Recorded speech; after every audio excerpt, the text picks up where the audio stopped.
Bueno, hoy estoy en buena racha. Esta sobre la segunda toma, pero la primera ha sido, nada, segundos. Porque me he dado cuenta que no estaba bien puesta la cámara y lo voy a mejorar un poquitín. O sea, nada, vamos bordados a esto. La clase que te voy a dar hoy es la más teórica de todas las clases teóricas que tenemos. Tiene su importancia el procedimiento del que vamos a hablar, y entonces lo que yo voy a intentar es que, voy a ver si lo consigo, que los árboles no te impidan ver el bosque. Hay una idea básica que es bastante clara y bastante sencilla, y a ver si no patino y me queda una explicación medio razonable. Vale, vamos a ello.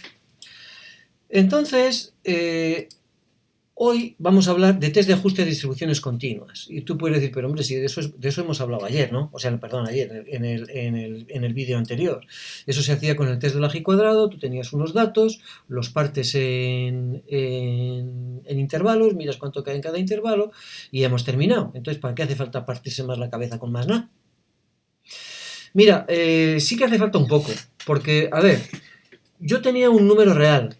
Cuando yo cogía mis observaciones, que estaban en mis 25 observaciones de partida, yo tenía 25 observaciones que venían de una normal 0,1. Imagínate que esto fuese 1,17, el primero, un 1,17 me ha salido aquí.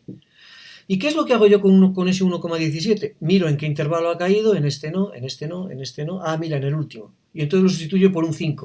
O sea, quiero decir, por un indicador de que está en el último intervalo.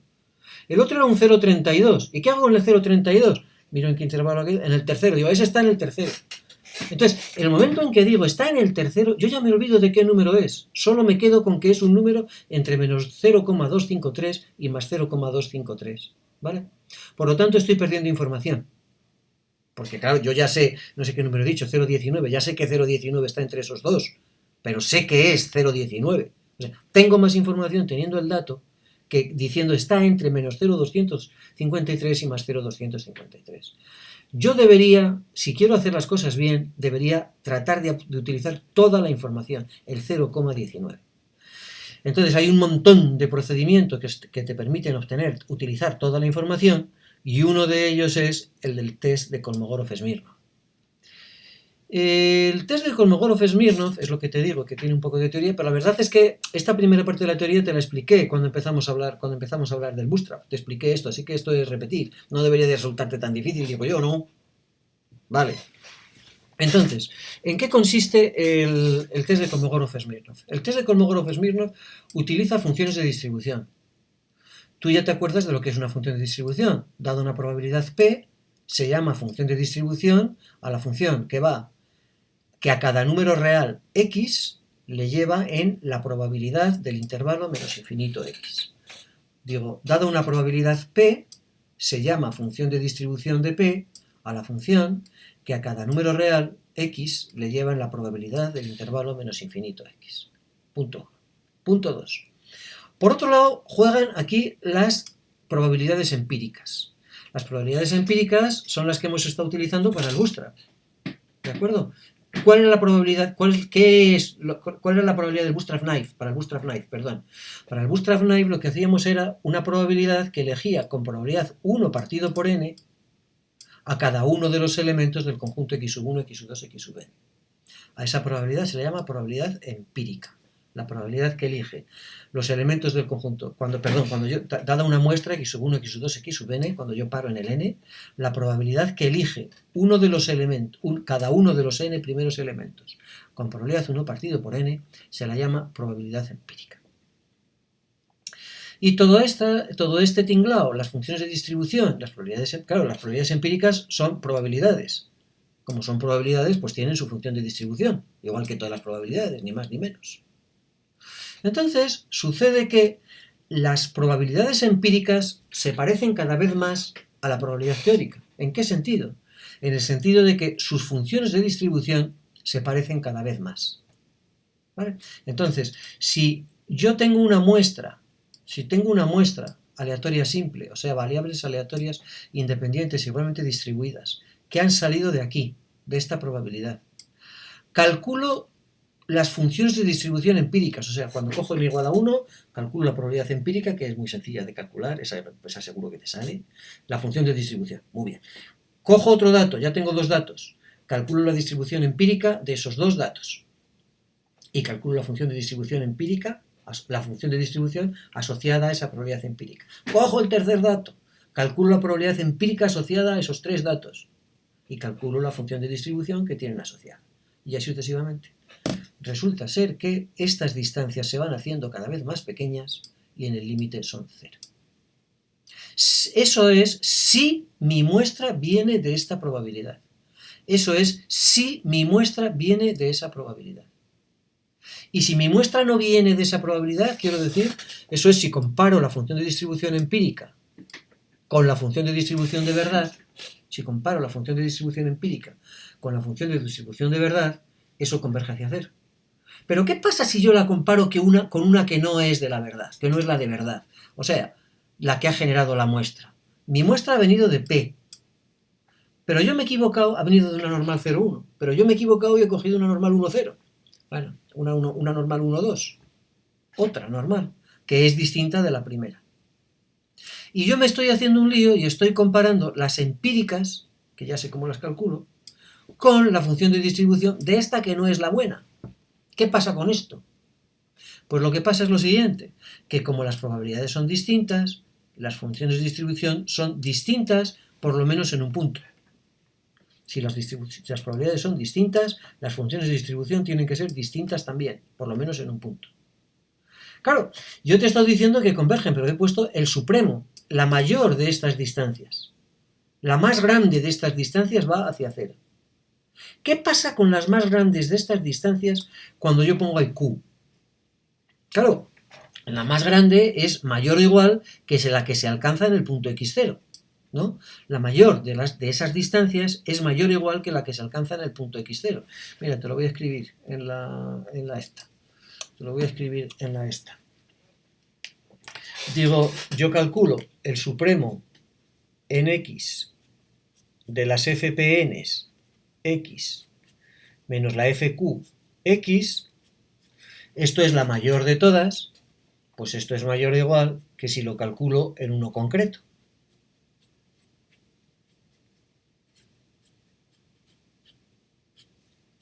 Eso es mayor o igual que si lo calculo en uno concreto. La verdad es que cuando escribes así te quedan las cosas. Es mayor o igual que si lo calculo en uno concreto.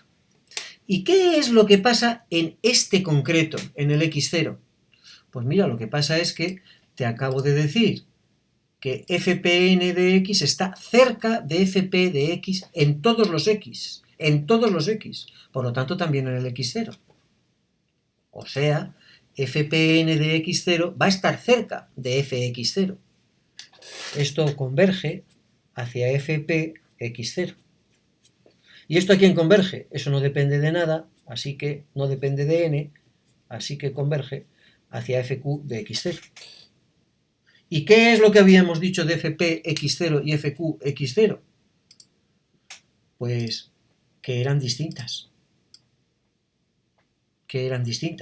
Si son distintas, me estoy quedando alucinado qué manejo de cámaras y de cambio de pantalla para acá y para allá. Digo, son distintas. Si son distintas, esto es diferente de cero.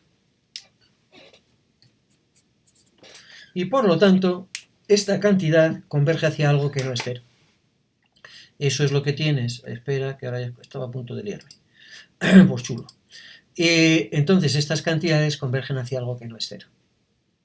¿De acuerdo? Esto es el bosque. ¿De acuerdo? Esto es el bosque. Bueno, todavía no hemos llegado al bosque del todo. Pero esta es la primera idea básica.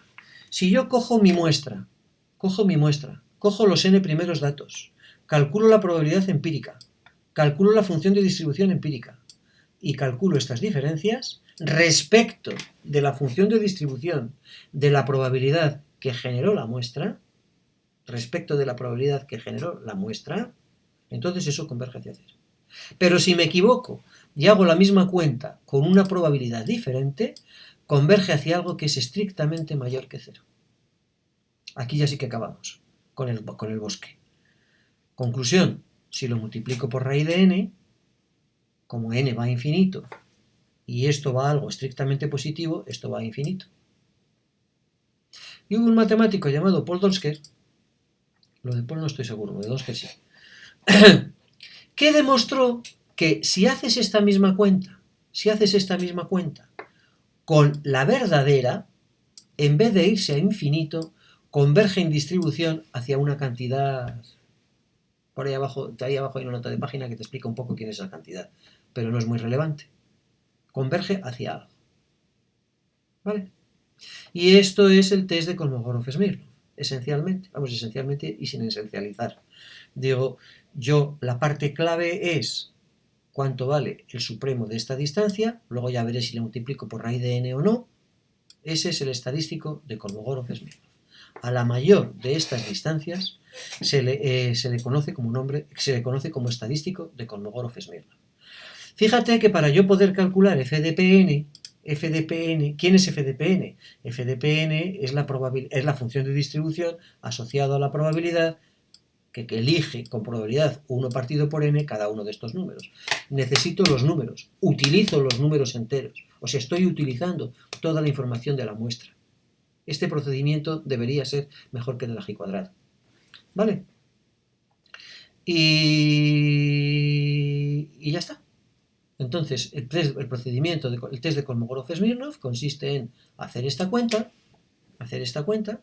como cuando yo lo multiplico por raíz de n, sé cómo tiene que comportarse, yo miro este número, si mi muestra viene de aquí, esto se comporta como esta cantidad. Si mi muestra no viene de aquí, esto va a infinito. Hago mi cuenta, si me sale un número muy grande, es que voy a estar usando la probabilidad aquí equivocada, o sea, mi muestra no viene de aquí. Y si es una cantidad moderada, pequeña, es que no tengo evidencia para decir que no viene de ahí. No tengo evidencia.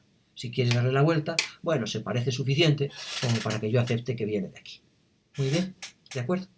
¿Qué quiere decir que una cosa es grande? Esto me lo dice la B. Porque yo sé qué valores puedo esperar.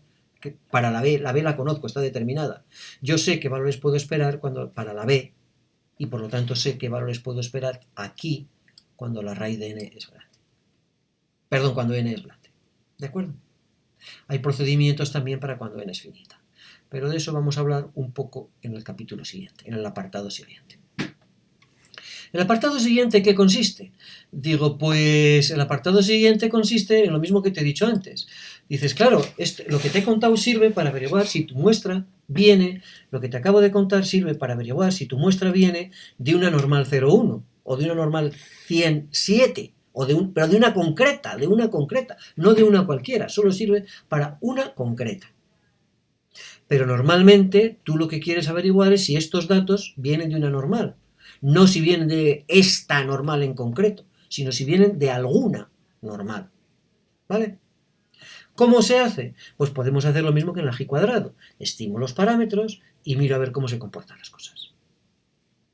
Y eso es lo que se hace en el test de Kolmogorov-Smirnov. Estamos en la situación siguiente.